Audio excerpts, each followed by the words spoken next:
सर्वांना जय भीम. महाराष्ट्रामध्ये आरक्षणाच्या राजकारणाचं चक्रव्यूह हे अतिशय जीव घेण्या परिस्थितीमध्ये पोहोचलेलं आहे.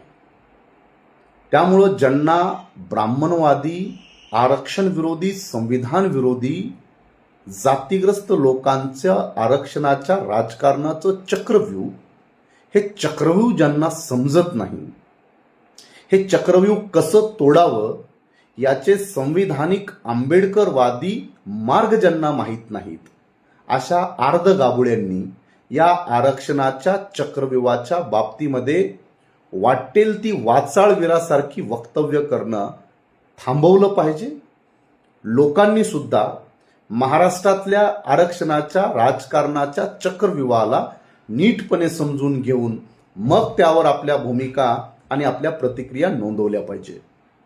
म्हणून आज एका बाजूला मराठा समाजाला ओबीसीतून आरक्षण हवंय, ओबीसीतल्या अनेक जातींना भटक्या विमुक्तातून आरक्षण हवंय, भटक्या विमुक्तातल्या अनेक जातींना आदिवासींमधून आरक्षण हवंय, त्यामध्येच शेड्यूल कास्टमधल्या एक जात समूहाला उपवर्गीकरणातून आरक्षण हवंय, आरक्षणात आरक्षण हवंय.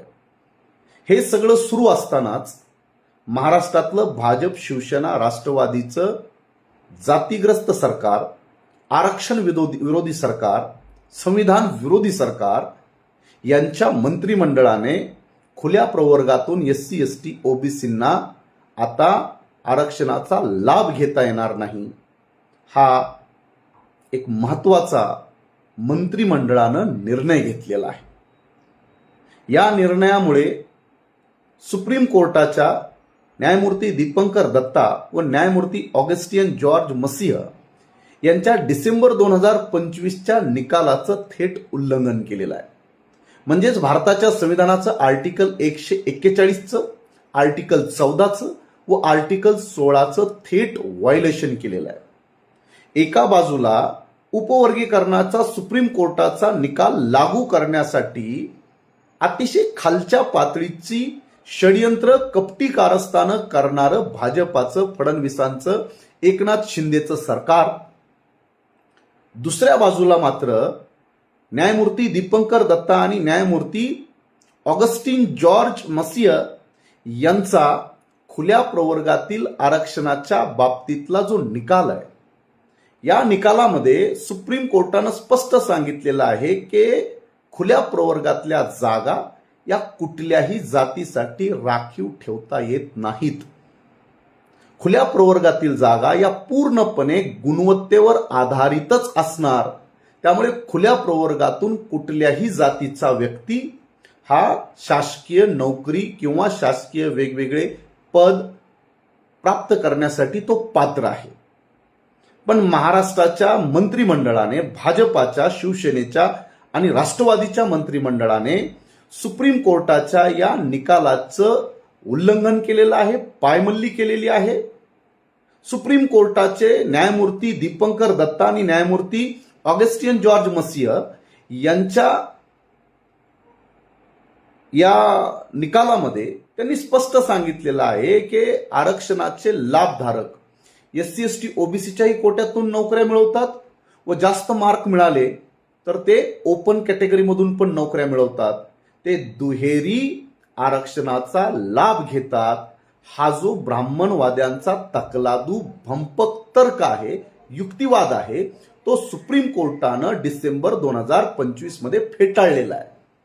त्यामुळे त्याचीच ओढत महाराष्ट्राच्या फडणवीस सरकारने परत एकदा वयोमर्यादा, शैक्षणिक पात्रता व किती संधी प्राप्त केल्या असे कावेबाज, चालाकीपूर्ण शब्द वापरून SC, ST, ओबीसी यांना मेरिटमधून गुणवत्तापूर्वक शासकीय नोकऱ्या मिळवण्यासाठीचा जो त्यांचा संविधानिक हक्क आहे तो थांबवण्याचा, अडवण्याचा जो काही मंत्रिमंडळानं निर्णय घेतलेला आहे याचा जाहीर निषेध तर झाला पाहिजेच.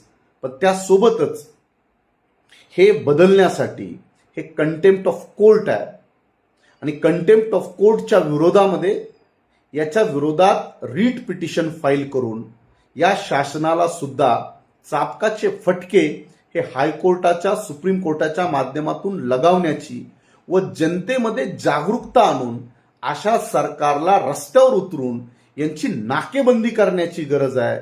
कारण एकूणच हे पूर्ण बाजूनं आरक्षणाचं राजकारण करून एक रक्तरंजित जीव घेणा संघर्ष उभा करतायत. या संघर्षामध्ये आरक्षणाच्या लाभधारकांनी सावध राहिलं पाहिजे.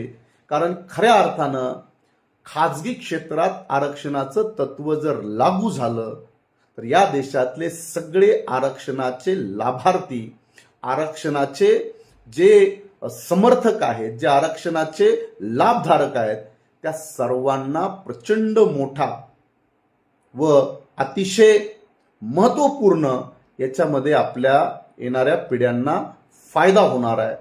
पण खाजगी क्षेत्रात आरक्षण मिळावं यासाठी संघर्ष करणारा महाराष्ट्रामध्ये जर काही मोजका वर्ग आणि मोजका समूह जर सोडला तर इतर कुठलाही वर्ग याबाबत बोलत असतानाही आपल्याला जाणवत नाही. म्हणून या व्हिडिओच्या माध्यमातून मी आपल्या सर्वांना आव्हान करू इच्छितो की खाजगी क्षेत्रातला आरक्षणाचा लढा हा येणाऱ्या काळामध्ये आपल्या सगळ्या आरक्षणाच्या चक्रव्यूहाला तोडण्याचा एक शाश्वत आणि महत्वाचा मार्ग असणार आहे.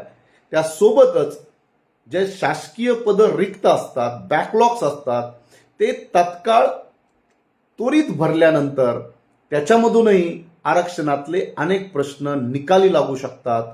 त्यामुळे येणाऱ्या काळामध्ये या बाबतीमध्ये एक सतर्क जागरूकता आपल्या सगळ्यांमध्ये आली पाहिजे. हा व्हिडिओ बनवण्याच्या पाठीमागचा हेतू आहे. जय भीम, जय संविधान.